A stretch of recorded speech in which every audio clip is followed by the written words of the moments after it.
Good morning student. हम लोगों का चैप्टर चल रहा the eve of Indian economy. Eve of Indian economy का मतलब आप सबको पता है कि हम लोगों को जब फ्रीडम मिली थी तो उसके बाद यानी 1947 के बाद का जो पीरियड था तो हमारी इकोनॉमी किस तरह की थी, ब्रिटिशर्स हमारी इकोनॉमी को किस रूप में हमारे सामने छोड़कर गए थे। इस टॉपिक में हम लोग डिस्कशन करने जा रहे हैं और इस टॉपिक में आज सबसे मेन टॉपिक हम लोगे क्या रहेगा। टॉपिक हमारा ब्लीक मतलब national growth of modern industry. इस टॉपिक पे हम लोग डिस्कशन करेंगे कि जब ब्रिटिश राज हमारी कंट्री में खत्म हुआ उस समय हमारी इंडस्ट्री कैसी थी, या ब्रिटिश राज का जो पीरियड था हमारे समय का उसमें किस तरह की इकोनॉमी हम फेस कर रहे थे, किस तरह की इकोनॉमी हमारे सामने आ रही थी। तो आज हम लोग इसको स्टार्ट करते हैं। आपको दिखाई दे रहा होगा under the British modern industry shows a bleak growth. It was only in the second half of the 19th century that the modern industry shows a emergence, but its growth was slow and tardily because no initiative was taken by the British government to industrialization of Indian economy. तो ये हमारी economy की एक बड़ी drawback आ गया था जिसके कारण ग्रोथ हमारी इकोनॉमी में नहीं हो पा रही थी। तो इसके कुछ ऑब्जर्वेशन है जिसको हम लोग डिस्कस कर लेते हैं। सबसे पहले हम लोग देख लेते हैं कि हमारी कंट्री में कुछ प्राइवेट इंटरप्रेन्योर आना स्टार्ट हो गए थे और इसमें सबसे बड़ा एग्जांपल है टाटा एंड आयरन स्टील, जिसको हम लोग टिस्को कहते हैं, जमशेदपुर में। इसको 1907 में इसको स्टेब्लिश किया गया था। कुछ शुगर मिल भी हमारी कंट्री में स्टेब्लिश की गई, पेपर मिल भी इंडस्ट्री हमारी कंट्री में आई, सीमेंट इंडस्ट्री को थोड़ा सा इंप्रूव किया गया।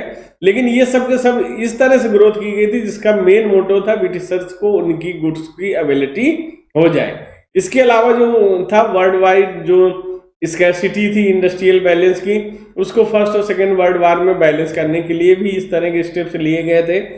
फिर इसके बाद स्टेट जो पार्टिसिपेशन हुआ करता था मॉडर्न इंडस्ट्रियलाइजेशन में वो बहुत ही लिमिटेड हुआ करता था हमारी कंट्री में। और इसका एक सबसे मेन है कि ब्रिटिशर जो थे वो रेलवे पे तो फोकस करते थे, क्योंकि रेलवे से क्या करते थे वो एक गुड्स को दूसरे पोर्ट तक ले जा पाते थे, इसलिए पोर्ट का भी मॉडर्नाइजेशन इन्होंने किया था। इसके साथ साथ मीन्स ऑफ कम्युनिकेशंस को कहीं ना कहीं डेवलप किया था, पावर जनरेशंस को भी डेवलप किया था। ये सब के सब वो डेवलपमेंट थे जो डायरेक्ट इनडायरेक्ट ब्रिटिश ट्रेड को हेल्प किया करते थे। इसके अलावा जो कैपिटल इंडस्ट्रीज थी जिनकी हमारी कंट्री को बहुत ज्यादा रिक्वायरमेंट थी, बेस इंडस्ट्रीज की रिक्वायरमेंट थी, इनमें ज्यादा कुछ भी इस तरह की ग्रोथ नहीं की गई थी। सब के सब रॉ मटेरियल हमारी कंट्री से लेके जाकर दूसरे कंट्री में इसको मैन्युफैक्चर किया जाता था।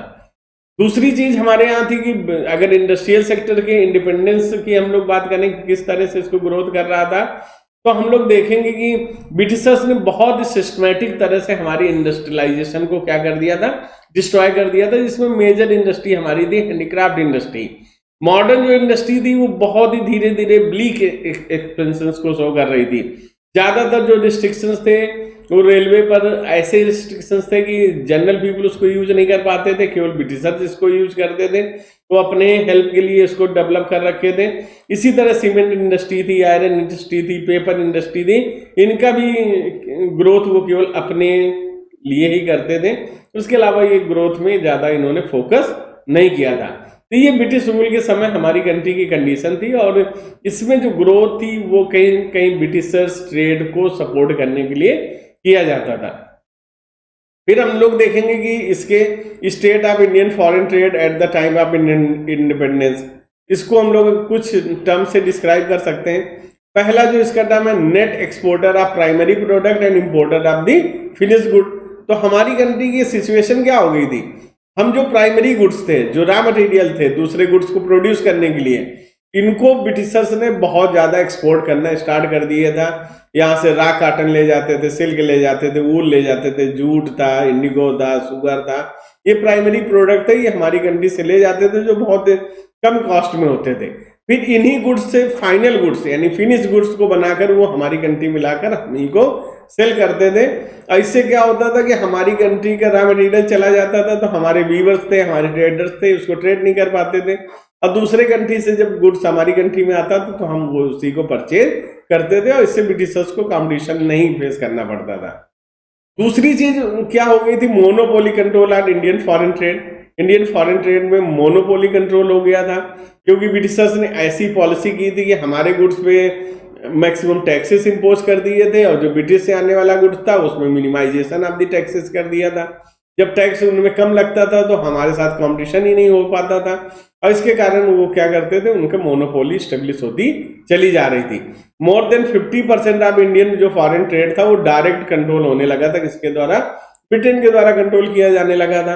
वही एक्सपोर्ट जो प्राइमरी प्रोडक्ट खाना है या फिर हमारे फिनिश गुड्स जो अदर कंट्री से आते, ये भी पूरी तरह से किसके कंट्रोल में आ गया था, लगभग 70% ब्रिटिशर्स के कंट्रोल में था, और ब्रिटिश इसको कंट्रोल किया करते थे। ऐसे सरप्लस ट्रेड की अगर हम लोग बात करें, सरप्लस ट्रेड का मेरा मतलब क्या है कि हम ब्रिटिशर जो थे कि वो केवल ब्रिटिश अपने बेनिफिट के लिए सरप्लस ट्रेड को क्रिएट करते थे। आप देखोगे कॉलोनियल पीरियड में इंडियन जो एक्सपोर्ट्स था वो एक्सीड कर रहा था इंपोर्ट से, लेकिन एक्सपोर्ट जो कर रहा था उसको मैं पहले ही बता चुका, प्राइमरी गुड्स का एक्सपोर्ट था, और सरप्लस जो इससे इनकम आती थी इंपोर्ट एक्सपोर्ट के डिफरेंस है, वो सब के सब ब्रिटिशर्स के पास चली जाती थी, क्योंकि वो यहाँ से जनरल गुड्स लेके जाते थे, रॉ मटेरियल लेके जाते थे, फिनिश गुड लाते थे। इसके बीच में ह्यूज डिसबैलेंस आ जाता था, और डिसबैलेंस का जो सरप्लस होता था वो हमेशा ब्रिटिश के पास चला जा रहा था। फिर अगर हम डेमोग्राफिक प्रोफाइल की बात करें उस समय का, ये तो इंटरनेशनल ट्रेड की बात हो गई। डेमोग्राफिक जो कंडीशन थे ब्रिटिश के पीरियड में, हमारी कंट्री में बर्थ रेट और डेथ रेट वो लगभग 48 और 40% के आसपास था। एक में 48 था पर 1000 में, एक में 40 था पर 1000। तो इसमें ये एक ऐसा था कि ये इस बात को शो कर रहा था कि बर्थ रेट ज़्यादा है लेकिन डेथ रेट भी ज़्यादा है, और उसके रीजन था कि बेटर मेडिकल फैसिलिटीज़ अवेलेबल नहीं थी, लोगों के अंदर अवेयरनेस नहीं थे। तो सबसे पहले देखते हैं इन्फेंट मोर्टेलिटी रेट क्या था। तो आप देखेंगे death rate of children below the age of 1 year को ही हम लोग इन्फेंट मोर्टेलिटी रेट कहते हैं, बहुत हाई था, अबाउट 218 पर 1000। अगर 1000 बच्चे पैदा हुए हैं तो 218 की क्या हो जाती थी, एक साल से पहले ही डेथ हो जाती थी, डिफरेंट टाइप ऑफ डिजीज के कारण या लो मेडिकल फैसिलिटीज के कारण।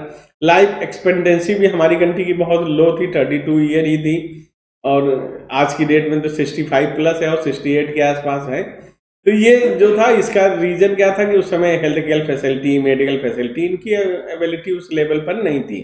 लिटरेसी रेट जो था हमारी कंट्री में वो भी बहुत कम था, 16% था, और फीमेल की कंडीशन तो और ख़राब थी, उनमें 7% ही था।